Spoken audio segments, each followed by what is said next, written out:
Assalamualaikum.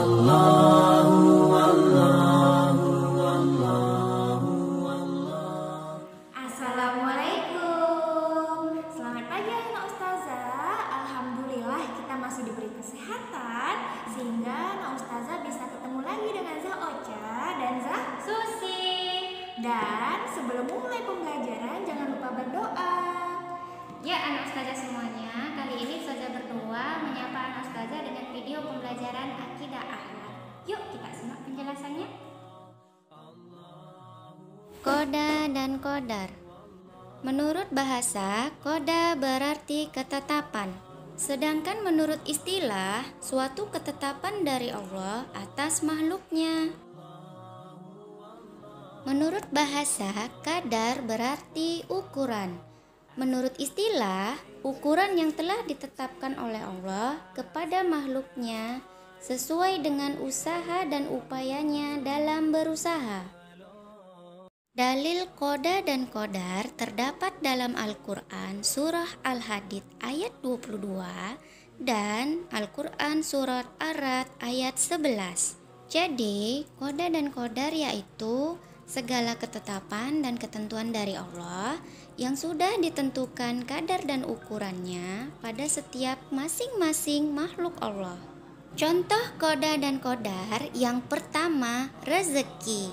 Artinya, Allah sudah menentukan rezeki seseorang itu dengan ukuran tertentu.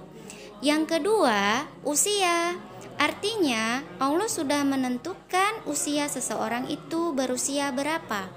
Yang ketiga, kematian. Artinya, Allah sudah menentukan dan mengatur kapan seseorang itu meninggal.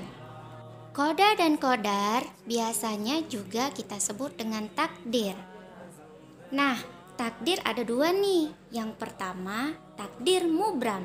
Artinya, takdir yang tidak bisa dirubah. Contoh, kematian, jodoh, musibah.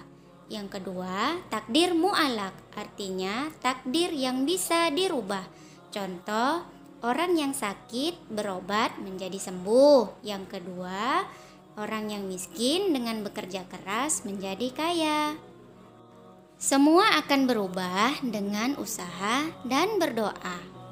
Hikmah koda dan kodar. Yang pertama, terhindar dari sifat sombong dan putus asa. Hal ini sesuai dengan sabda Rasulullah yang diriwayatkan oleh Muslim. Yang kedua, optimis dan giat bekerja. Hal ini sesuai dengan firman Allah dalam surah Al-Qasas ayat 77. Yang ketiga, melatih diri untuk banyak bersyukur dan bersabar dengan mengucapkan Alhamdulillah dan Astaghfirullah. Nah, ustazah ingin bertanya nih nak, apa ya yang anak ustazah lakukan jika anak ustazah melakukan kesalahan seperti bertengkar dengan teman, berkelahi dengan saudara, dan marah pada orang tua? Maka bersegeralah beristighfar dengan mengucapkan Astaghfirullahalazim. Kemudian memohon ampunan kepada Allah dan meminta maaf kepada orang yang kita sakiti. Sebagaimana firman Allah dalam surah Az-Zumar ayat 53 sampai 54 yang artinya, katakanlah wahai hamba-hambaku yang melampaui batas terhadap diri mereka sendiri, janganlah kamu berputus asa dari rahmat Allah. Sesungguhnya Allah mengampuni dosa-dosa semuanya. Sungguh dialah yang maha pengampun, maha penyayang. Dan kembalilah kamu kepada Tuhanmu, berserah dirilah kepadanya sebelum datang azab kepadamu. Kemudian kamu tidak dapat ditolong.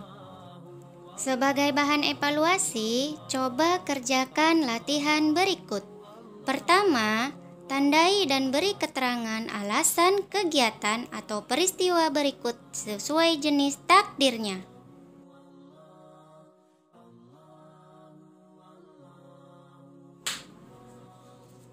Kedua, coba renungkan kesalahan atau dosa yang telah Ananda lakukan hingga kini.